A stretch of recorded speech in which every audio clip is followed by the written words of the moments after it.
Hey everybody, it's Jamonster back again with Opus Gaming here. I'm here with Tuesa's deck profile from this past weekend's Ultimate Cup. He competed with Gaiomon. So we're going to get straight into the deck profile, but when we get to the end of the profile, that's when we're going to get into kind of like the tournament report, some of his matchups and things like that. But Tuesa, if you want to start off with the eggs, let's see what you ran. Yeah, for sure. So I only run 4 eggs. You just run the DP boost core amount from BG9. Sweet.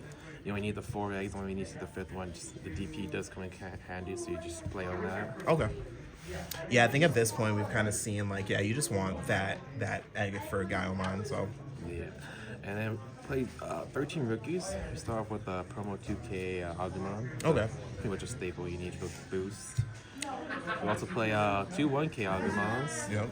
That 1K occasionally comes with boost, but just more of like the one better Agumons to play. Yeah, if you can't play, you know what I mean, 6 of the same Agumon, you gotta play the next best thing, so that makes sense.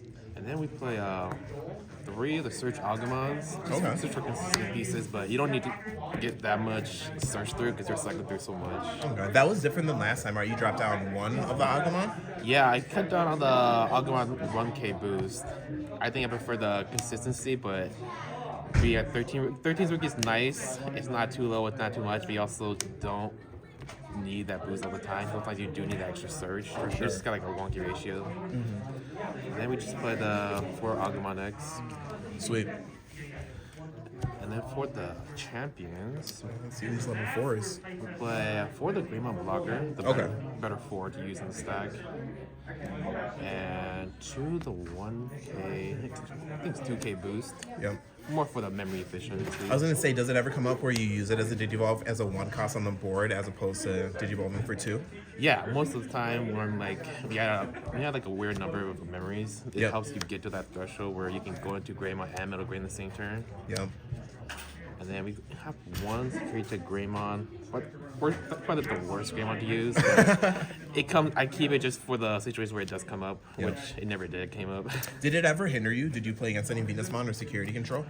No. Okay. I think I would play if I did play against that matchup, but You would just skip trying to Digivolve into it in general? yeah, I think if it's the only Greymon I had, I just went for it. Yep. The best you want to use Greymon X, the card you're trying to always look for and just use in your stack. Yeah, for sure. Then we move on to the ultimates. We only play, let's see, 4 Metal Greymons, the best one to use. Okay. And played 3 Metal X. Only went to 3 because 4 is too much, but 3 you need to see them for cool boys. I've seen some people play 2. How do you feel about cutting down to like that skinny of Metal Greymon X? It's too low because you play 4 cool boys. You're like spoiled for that, but yeah, you want to make sure that when you get to your higher end, that cool boys always have to give you memory, so you always need to see one of these 3. Makes sense for sure. Then we just played the one of Alterius mode.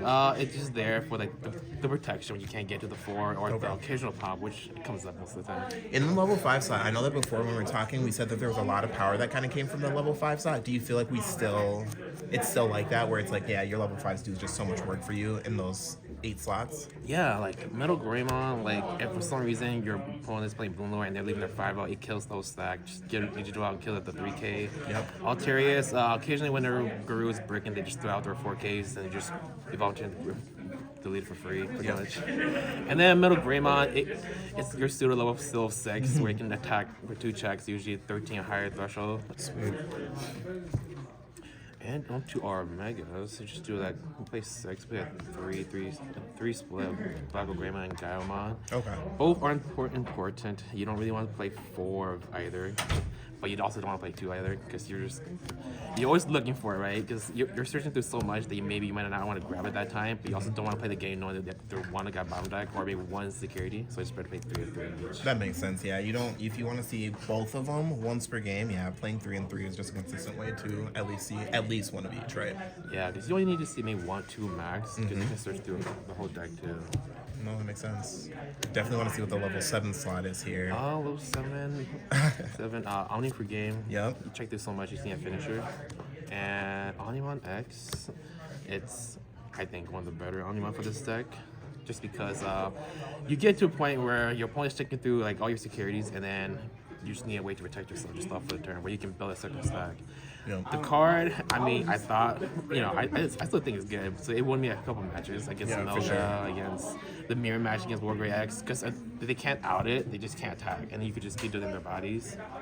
That makes sense. Yeah, just being able to stunt your opponent's play is super important. So I see It's that. the best style card. It's really cool to see still on the same level 7 lineup going into like so many Ultimate Cups in, you're so many regionals in, and you're just like, this is just what we're, you know what I mean? This is like what we're doing at this point. This is like how we're winning our matches. So it's cool to see the consistency, especially in this deck. I think this deck is crazy consistent. Yeah, because Anima X, like, it's so easy to search for, right? Your Agumon X, and your Kubas are searching for as well. For sure. It's a card where you need to know your matchup, right? Sometimes Anima X is not that great in certain matches, so you could just like bottom deck it and be with a Kuboy. Yep. It's also not the best card to end up in the stack, because once you're on top of the stack is actually essentially weaker, because the Agumon in the corner doesn't boost it, and then you only check in the one security unless you have the security Greymon. Yep. So it's just there purely just to stall. And to the Tamers, I only play the 4 Kuboys. Okay. I just want to play a Tamer that's very memory efficient, and he's also always doing something.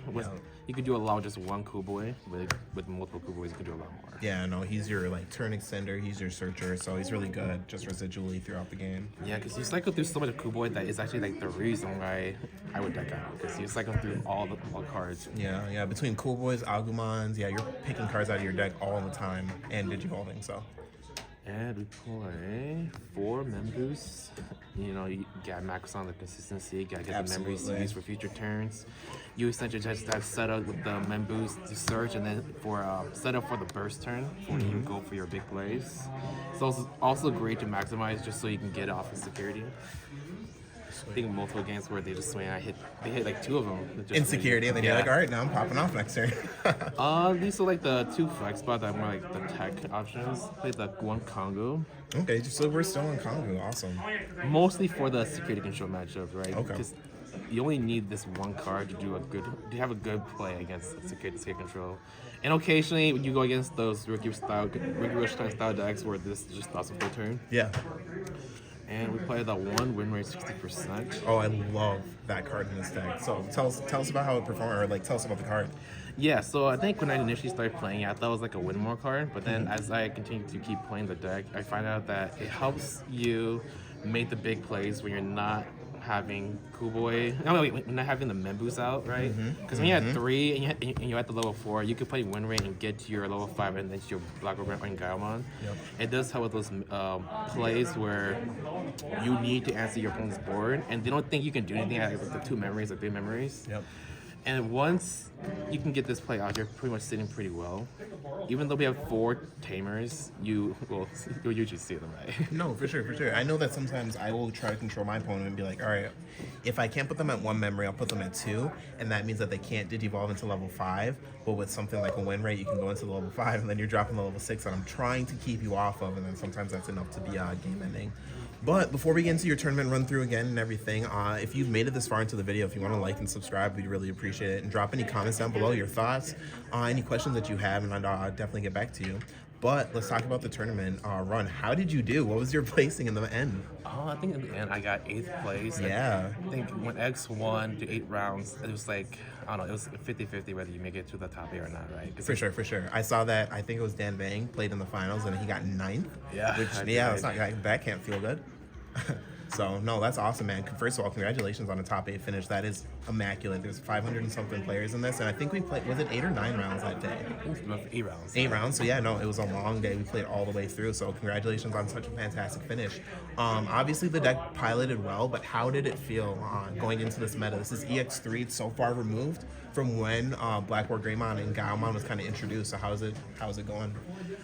So, like, the deck does well against, like, a single stack deck, right? Like, the Melgos and like, the Wargrave, the Black Wars, Alphamon back in the day.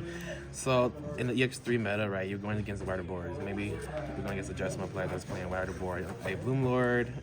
I don't really like to go wide, maybe like Deeper Grade or whatnot, right? Yeah. So, in theory, right, those are like the harder matches with Black or Gravon, right? Because Jessamine could just swing over your Gaiomon, and then Bloomlord can throw out more bodies. But the thing with Bloomlord is that what the biggest important key with Bloomlord is they can find your guy, right? Right. And your Gaiomon is always rebooting, so they always need to see their card in order to suspend the guy. Because because one of my opponents, I don't know, one of the matches just told me, yeah, the reboot of Gaiomon is really annoying right now because I can't suspend it. Yeah, for sure. If you don't have that Samdi Santi or you don't have that perfect Hydramon Digivolution, it can be difficult to get your opponent's stuff suspended. So Yeah, because like it really depends on the meta, right? Because right. when I play I think it was like one of the Ultimate Cups last week, I was taking in cards to go against the EX3 decks like Death Expo and Crimson Blaze, but those cards suck real bad against like Melga, right? Absolutely. They just don't do anything. They do against nothing. them. And it gets to get control too. So I was like, you know what? You just gotta take the gamble, right? I might go against Melga. If I against Melga, maybe I need the Congo.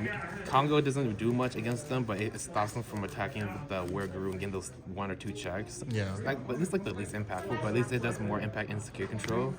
Win rate, it's not the best card to see in security, but when it gets to your hand, you can do a lot more because the deck itself is more like it has the biggest comeback, right? You can be at 0 security and have nothing on board, but if you had a good setup with Memboost and Cool Boys and Digimon Raising, you can control the entire board from there. For sure, I can see that.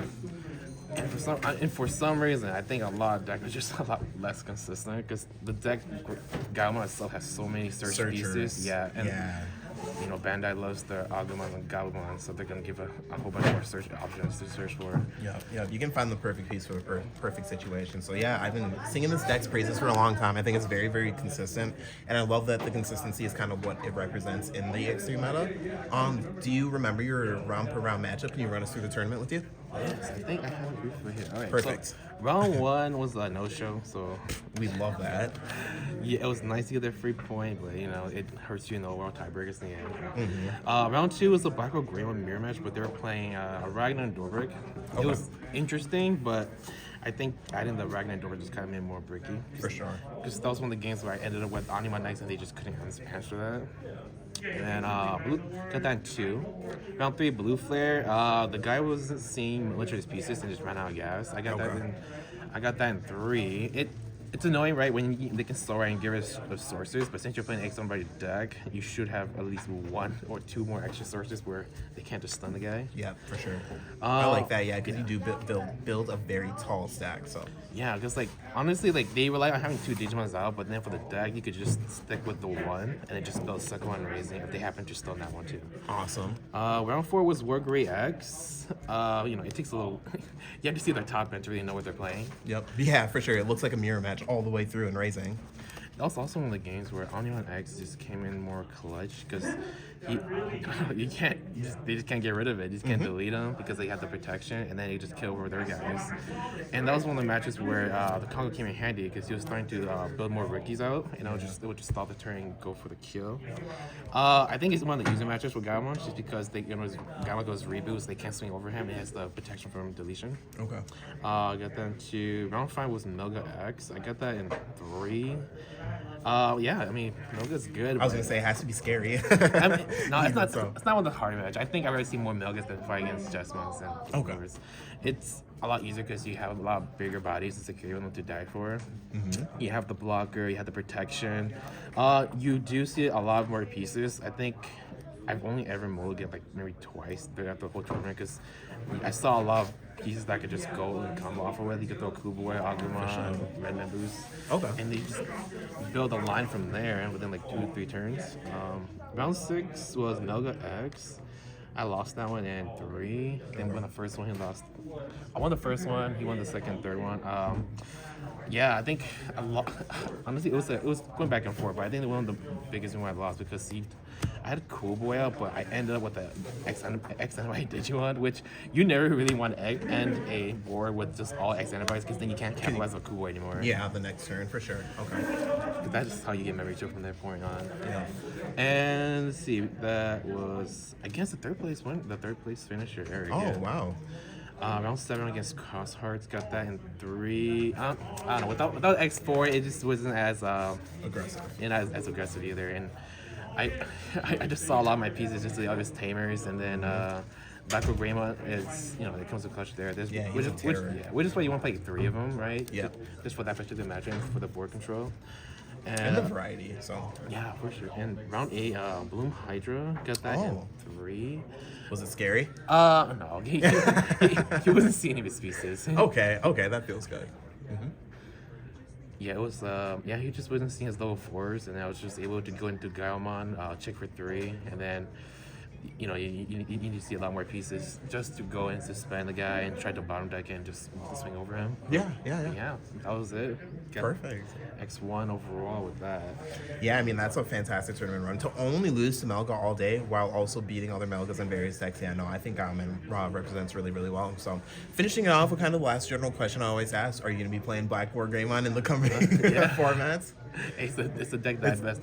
It's got to be, with the upgrades, with BT11 coming out, it's got to be the craziest deck premiere coming out of the set, right? It's got to be the biggest boogeyman. So, and with you having so many fantastic finishes and having so much time on the deck, yeah, putting that deck in your hands is going to be a scary, scary thing for the NAD season. So, awesome.